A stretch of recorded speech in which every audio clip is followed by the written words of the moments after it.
what kind of a journey are you on? Hey, Macarena.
Excellent. It's wonderful to be here in Winnipeg, Manitoba, Canada. My granny, God love my granny, she gave me great advice. I said I wanted to get into show business. She says, you go west, young man. She says, you go to Winnipeg. It's the land of milk and honey. Sadly, I'm lactose intolerant and diabetic. Did me no good whatsoever, but nice to be here. Oh, my goodness. Yes, my name is Gerry Barrett. I bring you greetings from my reserve, the Saugeen Reserve in southern Ontario. I'm a chip off the old Chippewa. Here I am.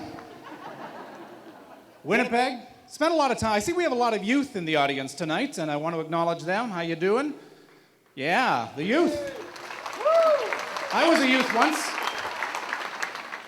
I don't do impressions like a lot of the well, I do one impression.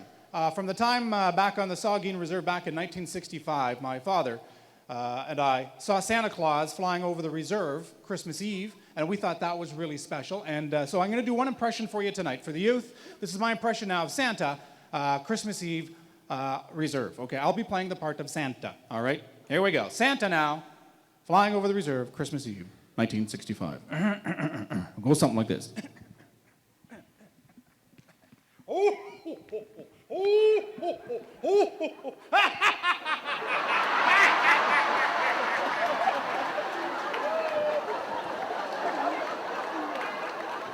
My dad's out there. Okay, you fat bugger, you're going down. Darn, you went behind a cloud. Next year, kids. Prizes for everybody, I promise. So I'm a little crazy, a little mixed up. A lot of weird things have happened to me, you know. I travel all over Canada. I have a lot of fun. I meet a lot of new people. And, Gesundheit, sir. I meet a lot of people, a lot of new faces, and I tell them, they want to know about our culture, you know. They want to know what makes us tick. I said, in our culture, we don't have, traditionally, stand-up comics. We have storytellers. Yeah, so they say, well, okay, Mr. Storyteller, here, tell us where you've been, where you're going, what you're doing, and those are just the police. Then I get to the show.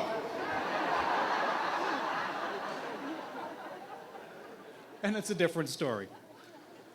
So, but yeah, I want to do a lot of weird things have happened to me, kind of mixed me up. In 1966, I was abducted by aliens. Yeah, I know, it's kind of scary. Don't get abducted by, I'm sorry. I'm sorry, that's wrong. I meant to say I was adopted by white people. Which is very similar to an alien abduction when you think about it, eh? Because they snuck onto the reserve, they took me away, I had to learn a whole new language, a whole new way to do my income tax return. It was very different. It was the 60s scoop. That's what happened. That's what I tell people. The government came onto the reserve, took me away, you know, and so I was adopted. Adopted into a non-Aboriginal family, Grand Valley, Ontario, population 1,000 white people, and me. Got teased a lot. Got teased. All the kids always wanted to play Cowboys and Indian, yeah. Guess which part I got to play? I didn't mind it because I always got to keep the casino. Cowboys and Indians, cowboys and Indians. It never ended. Teasing me, oh my goodness. But you got to follow your dreams. That's what I thought. You know, if you're going to dream big. You can follow your dreams and accomplish anything I wanted to become a radio disc jockey in the worst way. So my mom and dad, they saved up their money. They sent me to college. I graduated at the top of my class in radio school. It took a lot of money to make me sound this white, I'll tell you that much. But here I am. Wanted to become a radio disc jockey, so I came to Winnipeg. That was fun. I was on a very famous radio station that's CKRC, way back in the day. It was very, very famous. And I was so proud to be there, you know. And I'd be on the radio having a great time, and the white people, they'd come up to me, they'd meet me on the street or something, or maybe at the shopping mall where I was doing a live remote broadcast, and say, "You're Gerry Barrett, the DJ? We listen to you you don't sound like an Indian on the radio." I don't sound like an Indian on the radio? What the heck does that mean? Am I supposed to go on the air and say, "Good morning, Winnipeg. That's music from Garth Brooks. Friends in low places, heading for high +5, and hey, buddy, you got a quarter?" A quarter, eh?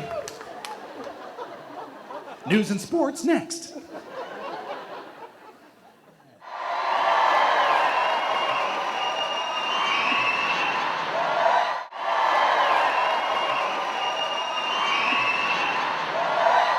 I got into stand-up comedy. I wanted to kind of reverse some of the stereotype views that some people might have about Aboriginal people.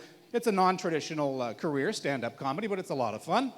When you get into comedy, though, you have to, basically get an agent. That's right, an Indian, an Indian agent. I don't know where I come up with this stuff. So you got to get an agent. And I remember my very first stand-up comedy job, there was a message on my answering machine, and they said, "We want to send you on a tour of Western Canada." Western Canada. And I'm thinking, wow, maybe Edmonton, Calgary, maybe Vancouver. No, turned out to be Portage la Prairie. Now, don't get me wrong, if you're from Portage la Prairie, I love Portage la Prairie. Portage la Prairie is a French word. Roughly translated, it means, we have to carry the canoe how far? Portage la Prairie, mon ami. Ooh. So God bless the explorers of this great country, eh? They actually went to the trouble to pick up the canoe, put it on their backs, and portage off across La Prairie. Frere Jacques, gentil alouette, Frere Jacques. It's really cold. It's really cold out here. Gotta wear my underwear. 2,000 miles later, they get their next command from their fearless leader. They're looking up Portage les Rocky Mountains. I don't think so, buddy. Portage this. To heck with it. Put the canoe down, break it into firewood. Welcome to Banff. We're not going over the mountains. Too much work. But I love Canada. Canada, don't get me into the politics. Lots of politics going on in Canada. June 21st. What does that mean to the audience here? June 21st. Anybody know? My birthday. Your birthday. Very good. I know that's a really important day for you. But for the rest of us, National Aboriginal Day. What do you think of that? That's what I thought. Whoopee, yeah. National Aboriginal Day, says the government. I got an invitation in the mail from the Prime Minister. It said, "Big Bear, come on down to the Parliament buildings. We're having cake and ice cream." Cake and ice cream? Most natives I know have diabetes. What, are you trying to kill me, white man? I'm not falling for that one again, I'll tell you that much.